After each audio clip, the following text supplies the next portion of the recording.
Boa tarde, presidente, deputado Tadeu Alencar, ao nosso relator, deputado Carlos, a todos os nossos convidados. Eu acho que o momento é importante estarmos aqui convidados de peso, discutindo um tema de extrema relevância para o Brasil e para os brasileiros. Então, fazer uma saudação ao ministro do STJ, Herman Benjamin, ao doutor Gilberto e ao doutor René, promotor de justiça. E eu acho que as explanações feitas aqui pelos senhores e pelos colegas deputados traz muito o momento que a gente vive no Brasil. Eu estou ingressando há pouco tempo na política, sou do Rio Grande do Sul e quando eu entrei na política foi dito exatamente como o deputado que me antecedeu me disse.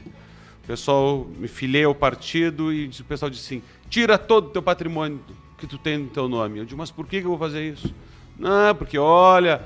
Aí toda aquela explicação, eu digo, não vou fazer isso. Vou manter lá e nós precisamos, nesta comissão, fazer uma atualização, uma modernização dessa legislação para estimular justamente pessoas de bem a participar da política e não afastar essas pessoas, porque senão nós já temos um ambiente contaminado e vamos cada vez mais ter dificuldade de ter pessoas, daqui a pouco, nos próximos pleitos, ter candidatos a prefeitos dos mais de 5 mil municípios que nós temos no Brasil.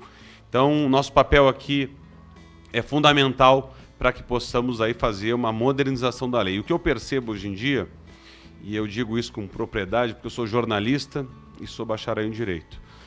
E nós temos aí, muitas vezes, uma confusão dada em vários veículos de comunicação e colocar todos os políticos numa vala comum.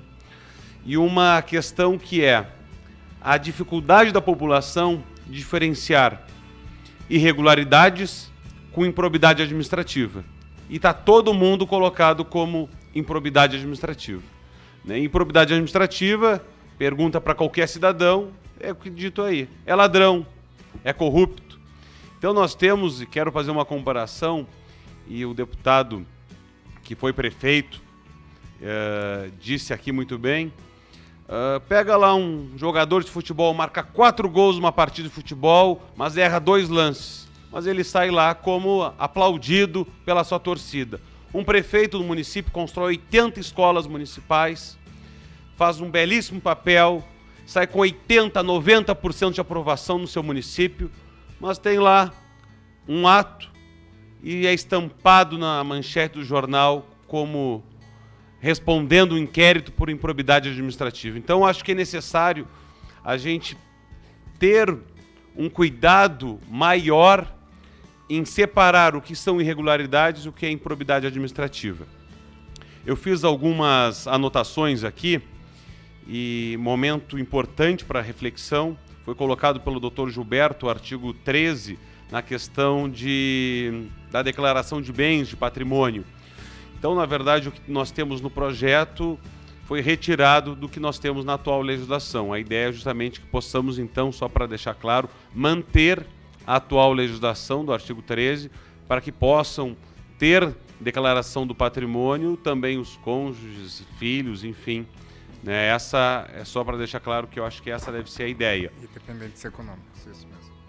E eu acho que um ponto que eu quero trazer para o debate é o tempo excessivo das ações públicas que tramitam. Não tem um prazo do inquérito do Ministério Público, nem um prazo para o juiz julgar. Ficam aí 8, 10, 15 anos tramitando sem uma definição.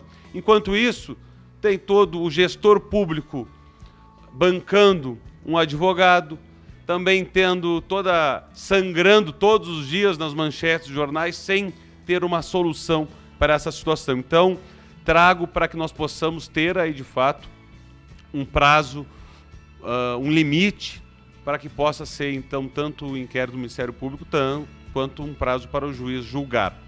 E, para finalizar, um último ponto, que eu, inclusive, protocolei um projeto de lei, mas justamente por uma brecha no parágrafo 3º do artigo 12 do projeto, que diz que a perda da função do cargo público implicará a inabilitação para o exercício de qualquer função pública pelo prazo de 5 anos, sem prejuízo, quando for o caso dos efeitos da suspensão dos direitos políticos. Mas vamos pegar um caso. Um prefeito de um pequeno município foi condenado, transitado e julgado por improbidade administrativa. Não deixa claro na legislação de que ele não vai poder ocupar, ele foi condenado naquele município, mas vai sair dali e vai virar secretário municipal de um município vizinho. Ou seja, a legislação deve deixar claro que este gestor público que foi condenado, transitado julgado por improbidade administrativa, não poderá ocupar cargo algum numa função pública, né? É o artigo 12, parágrafo 3º. Mas não deixa claro, acho que deixa subjetiva a interpretação. Pelo menos trago aí para que nós possamos colocar em debate.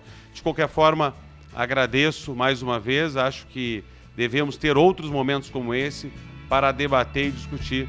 Obrigado, presidente.